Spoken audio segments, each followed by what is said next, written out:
Hey guys, it's Brenda from brendaturner.com. Today's video is all about working out in your 30s versus your 20s as a woman. I'm going to be 38 soon and I've got lots of wisdom to share with you on this topic. So if you're new to my channel, I'm a health and fitness professional. I've been in the industry for over 20 years as a trainer, nutritionist, yoga instructor, meditation teacher, wellness coach, and so much more. But today I want to give you everything I have about exercise in your 30s. What are the considerations of 30s versus 20s? Why are we even talking about this? What is different? We're going to go into all those bullet points in this video. And the first one I want to go into is hormones. All of the processes that have to do with how our body composition is, how our skin looks, how our brain functions, how our digestion works. Every process in our body is kind of more or less dictated by your hormones. They play a huge role in everything. And so when we're getting into our 30s, into our mid and late 30s, our hormones change. So a lot of people consider the aging process like an inevitable slow decline into the abyss of just senility and immobility and all this stuff. That's not how it has to be. I'm not telling you that, your hormones are just tanking, but your body will shift with time. The passage of time is going to make it so that your body shifts. And when we adjust with those shifts, that's when we have the best chance at saging with aging, at aging in a really healthy way. What happens in our hormones when we're getting into our 30s is we drop down in a lot of hormones. A lot of us drop down in testosterone, progesterone, estrogen. A lot of these hormones are recovery hormones. So our recovery hormones are a little bit dropped down. So what does this mean? This means that we're going to need to add a little bit more recovery time.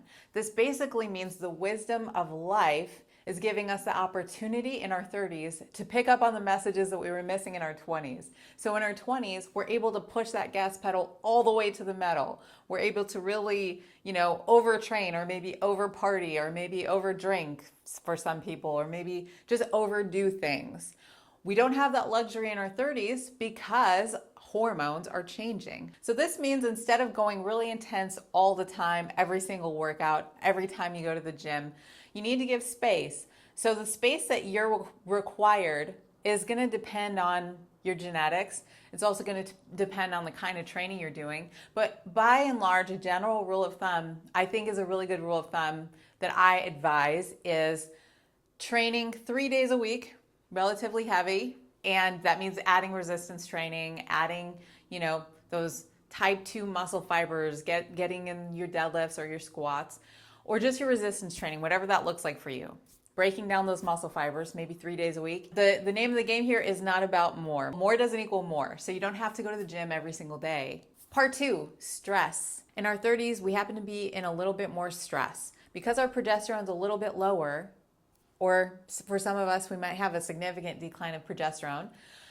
That impacts our stress hormones. And that progesterone is a natural sedative. Progesterone is a calming hormone. So some of us have a dip down in progesterone. We also happen to just be stressed in general. So our overall stress levels in our 30s tend to be a little bit higher because we have more demand on our life. We've got kids now, or we've got greater responsibilities, or we've got, things happening with our family. There's familial obligations that are kind of new. There's life considerations, the mental, emotional, and environmental factors that play in with being in your 30s. The third decade of our life can sometimes be the most stressful. And so we have to take that into account in terms of hormones. Our stress hormones being really high, cortisol being really high, adrenaline being really high, what this does is it taxes our adrenal glands, and the adrenal glands play a role in the production of progesterone.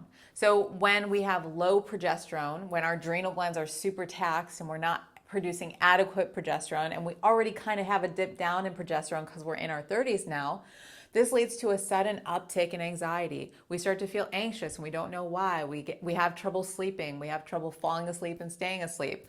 We have trouble feeling at ease and at rest.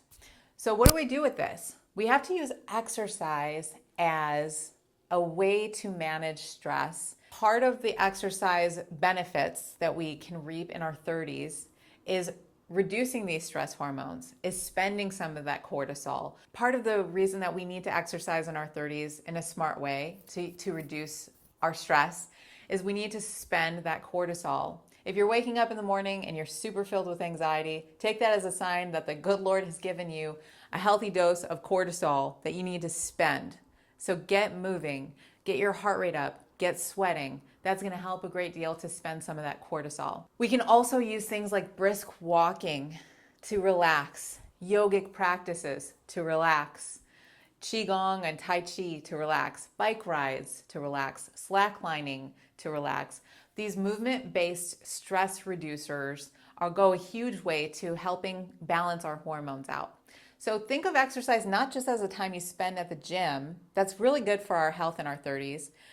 But think of it also as a way to manage your hormones and rebalance and recalibrate and pay yourself back, like we were talking about working in. This is so, so important. Next, we have to consider muscle building. In our third decade, we're kind of setting ourselves up for what's going to happen in our fourth and fifth decade and beyond that.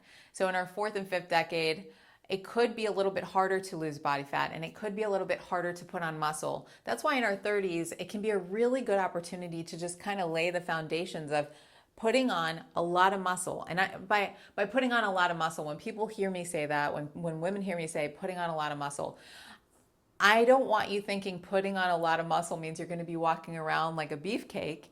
Putting on a lot of muscle means that you're going to have a body composition that you really like. It means you're going to have less body fat. It means you're going to just look the way that you want to look in your mind's eye. So a lot of women come to me and they say, I want to look like this, or that. They have an idea of how they want their bodies to look. The way they want their bodies to look requires resistance training, but they're training like they're training for a marathon. They're running a lot. They're doing lots of cardio. They're starving themselves. They're eating, 1,200 calories a day. They're not training their muscles. So what this does is it leads to suboptimal results and not enough muscle is packed on. So there's a multifaceted benefit that comes with putting on muscle. It's going to keep your bones healthy. It's going to help your hormones to be better. It's going to keep you younger. Just biologically, muscle is a very youthful tissue to have because it helps to burn that adipose. So really think about 3 days a week, like I said before, 3 days a week, we're really tearing down muscle fiber and prioritizing protein in our meals. This is so important, prioritizing protein and building up your muscle. This is a nice insurance plan. People are spending all types of money on health insurance. Don't quit spending money on your health insurance. I'm not telling you to cancel your health insurance. However, the best health insurance you could possibly have is prioritizing your foundation, your body, and building healthy, lean muscle tissue. So what this looks like in our 30s is, like I said, going to the gym about 3 days a week. But I also want you to think about when you're at the gym and something feels uncomfortable, not impossible, but uncomfortable, to really slow down, pay attention to your form, and imagine that you're practicing that movement pattern. So for a lot of us, for a lot of women, when we get to the gym and we're working on something like a pull-up, we reach up to the bar, we feel like we can't quite pull ourselves up, and then we kind of get discouraged and we quit. So what I want you to do instead, when you're first starting out, I want you to just take all the weights way down, do the easiest version of anything and everything at the gym. And I want you to just really focus on your form and just practicing that form and using your mind to connect to your muscle. And that's enough to start building that muscle. And the last thing I'm going to talk about is just general movement. Get moving. Get moving in your 30s. Get moving more in your 30s. A lot of people slow down in their 30s. A lot of people hit their 30s and they think, ooh, when I was in my 20s, I used to be in great shape. When I was in my teenage years, I used to be in great shape. I've heard that so many times. And then people can turn it around. I say, look, we can turn this ship around and you can be even better shape than you were in your 20s. Maybe a different shape, but even better than you were in your 20s. I don't want anybody ever to hit their 30s and think, well, the 20s are gone. That's my best decade. Your 30s has the power and the potential to be the best decade in terms of your fitness, in terms of your mindset, in terms of your flexibility, in terms of so many things. So we're still very much able to do new things as long as we have breath in our body, as long as we have our heart beating. You can still absolutely enjoy vibrancy, vitality. If You do anything in your 30s, just start moving. Doesn't even matter what it is. Get moving, get moving, get moving. I hope you found this helpful.